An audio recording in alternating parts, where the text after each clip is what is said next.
Je m'appelle Ethan, j'ai 8 ans. Depuis que je porte un masque, j'ai tout le temps de la buée sur mes lunettes. J'arrive pas à bien voir pour lire et écrire. Quand j'en ai parlé à la maîtresse, elle m'a dit d'enlever mes lunettes. Je m'appelle Louis et j'ai 6 ans. Dimanche dernier, j'ai dit à maman et à papa, si le masque dure toujours, vivement d'être mort. Maman m'a fait un gros câlin et puis elle s'est mise à pleurer. Je m'appelle Elio, j'ai 7 ans et dans ma classe, on a droit à 3 jetons par jour par élève. Les jetons, ils servent à quand on a besoin de sortir, baisser un petit peu le masque pour mieux respirer. Et 3, c'est pas beaucoup. Alors le matin, j'essaie de faire attention pour qu'il m'en reste au moins un dans l'après-midi. Et encore, moi, j'ai de la chance parce que mon grand frère en CM2, lui, il n'a pas de jeton de respiration. Je m'appelle Estelle, j'ai 7 ans. Mardi, ma copine Léonie avait de la fièvre. Apparemment, l'école n'a pas réussi à joindre ses parents au téléphone. Et la directrice, qui avait peur du Covid, l'a laissée dans la cour tout l'après-midi, toute seule. Je la voyais par la fenêtre et je m'inquiétais beaucoup pour elle. Parce que quand on est malade, on ne doit pas rester dehors. Je suis triste parce que elle ne viendra plus à l'école, son papa et sa maman ne veulent plus. Ils ont dit que Léonie faisait une crise d'appendicite et qu'elle a beaucoup souffert, toute seule dans la cour. Quand ils l'ont amenée à l'hôpital, elle s'est fait opérer de suite parce que c'était très grave. Je m'appelle Laura, j'ai 13 ans. L'autre jour, j'ai demandé à ma prof pourquoi on devrait mettre des masques puisque le virus rendait très peu d'enfants malades.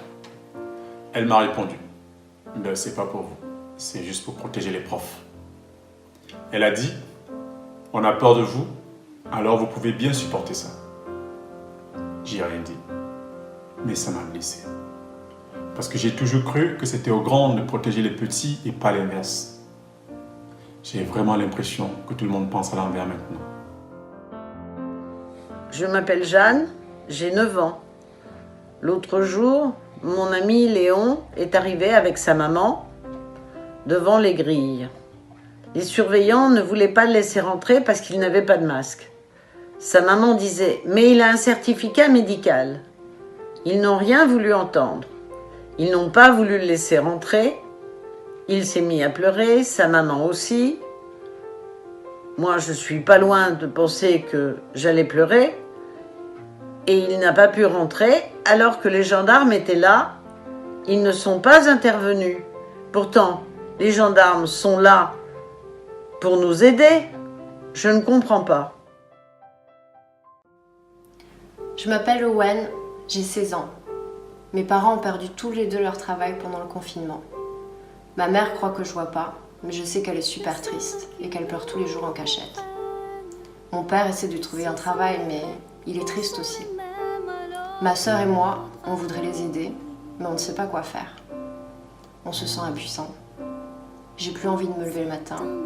J'ai plus envie d'aller au lycée. J'ai plus envie de rien. Je m'appelle Diallo, j'ai 10 ans. Parfois j'ai la tête qui tourne. À l'école, je demande à la maîtresse d'aller aux toilettes pour pouvoir respirer en cachette, sans mon masque. Je le fais plusieurs fois par jour. Vendredi, j'ai saigné du nez, mais j'ai rien dit. Je voulais pas être malade. Je dois protéger les médecins, parce qu'il y a trop de gens à l'hôpital. C'est le président qui l'a dit. Et les médecins aussi. Je m'appelle Florian, j'ai 16 ans. Avant la rentrée, j'avais quelques boutons sur le visage. Mais là, je suis carrément défigurée par une acné sévère sur tout le bas des joues et le menton. Le docteur dit que c'est à cause du masque. Il a plusieurs ados et plusieurs enfants dans le même cas. En plus, le frottement, ça pique. Ça fait mal. Et plus je mets le masque, plus ça empire. Je suis dégoûtée.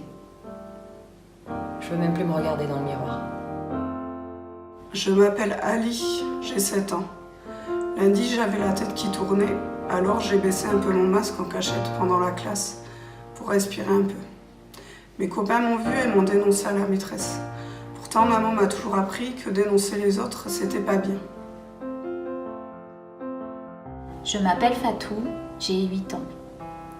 Mon copain Paul, qui est dans ma classe, est autiste. Il ne peut pas porter de masque, alors il met une visière transparente, mais elle le gêne aussi. La dame qui est là pour l'aider lui remet tout le temps en place, mais il crie souvent. C'est triste parce qu'il n'a plus le droit d'être près de nous. Le directeur dit que la visière ne protège pas comme un masque. Je m'appelle Sonia, j'ai 17 ans. La semaine dernière, mon petit frère a fait un dessin pour l'anniversaire de mamie. Sur son dessin, il y avait toute la famille, avec des masques. Et en dessous, il avait écrit « Joyeux anniversaire, mamie, je t'aime. S'il te plaît, ne meurs pas. » Lui qui faisait des dessins si joyeux avant, maintenant, il est obsédé par la peur de la mort. Je ne sais comment le rassurer et je m'en veux. Mais en vrai, moi aussi, j'ai peur. Je m'appelle Alicia, Lou, Hamid, Auguste, Théo, Anna. Je suis un enfant, je suis un ado, peu importe. C'est pas parce que je donne l'impression de supporter tout ça que je vais bien. J'angoisse, je m'inquiète. J'ai besoin d'être rassurée. Maman, papa. Mamie, papy, maîtresse, professeur, directeur. Gendarme. Policier. Docteur, Protégez-nous. On n'en peut plus de ce monde à l'envers où c'est à nous de vous protéger.